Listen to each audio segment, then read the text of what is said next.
Forging के management जुड़े हुए हैं। मिस्टर विद्याशंकर कृष्णन है हमारे साथ, MD MM फॉर्जिंग। बहुत बहुत स्वागत है आपका मिस्टर कृष्णन। किन बड़े ट्रिगर्स के चलते आज MM फॉर्जिंग से हम बात कर रहे हैं, क्योंकि कंपनी ने लगभग कंपनी नेसेसरी फाइनेंसिंग कर रही है इस्टेब्लिश करने के लिए एक मैन्युफैक्चरिंग फैसिलिटी, और यहाँ पर 200 करोड़ रुपए तक इन्वेस्ट कर रही है। तो जो बड़े कैपेक्स और ट्रांसफॉर्मेशन स्ट्रैटेजी है उसको लेकर हम उनसे आज बात करना चाहते हैं और साथ ही आगे के उनके प्लान्स भी जानना चाहते हैं। मिस्टर राधाकृष्णन, सबसे पहले तो आपसे यही समझना चाहेंगे, क्योंकि आपने एक मेजॉरिटी स्टेक भी, एक और जो बड़ी न्यूज़ थी जिसकी वजह से हम आपका व्यू जानना चाहते थे, मेजॉरिटी स्टेक आपने लिया है EV पावर ट्रेन स्टार्टअप में। ये आपकी एक ट्रांसफॉर्मेशन स्ट्रैटेजी है। कितनी बड़ी आपको ये, कितनी वैल्यूएबल डील आपके लिए है और कितने ग्रोथ पोटेंशियल लेकर आ सकती है आपकी कंपनी के लिए? Thank you. So basically it starts off like this. We are focused on the conventional auto space, and as everybody knows today, EV is happening, and it is a thing whose time has come. So the next decade is going to be a severe transformation in the transportation space, where most vehicles will shift, a lot of vehicles will shift to EV mode. In India, we see the general consensus amongst most people is as follows. The two-wheeler market will go almost 100% EV in the next 5 to 7 year time frame. All of this is that time frame in mind. The three-wheeler market will be 100% again EV. On the four-wheeler and LCV side, people predict a 30% transformation to EV. So all this would lead to an annual requirement on the powertrain side of the EV business, at least in the region of something in the region of 1 lakh crores. We can go into the math, but right now this is a quick math of it. And by powertrain, we mean three large components.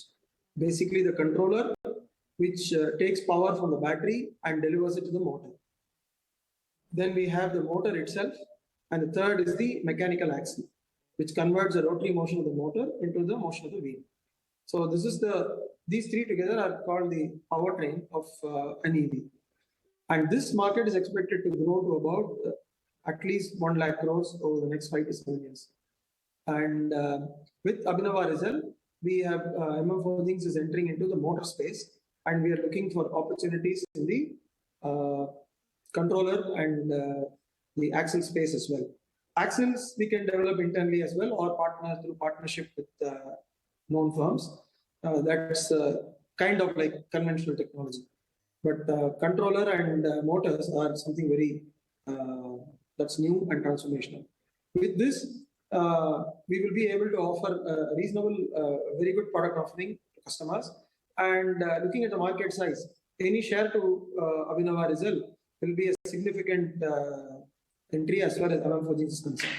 Considering that it took us almost 50 years to reach about 1100 crores or cross 1100 crores. And let's say over the next couple of years, we will do about 2000 at MM Forgings. Abhinava Rizel in the next 5 to 7 years at 1%, 2%, 0.5% of market share. You can imagine what the potential is going to be. So, but we have to, it's a long way off. We have submitted a lot of samples to various customers, proto stages, and Abhinava Rizel will have to translate all that into business. And we hope to get a small share of the market. That itself looks pretty large.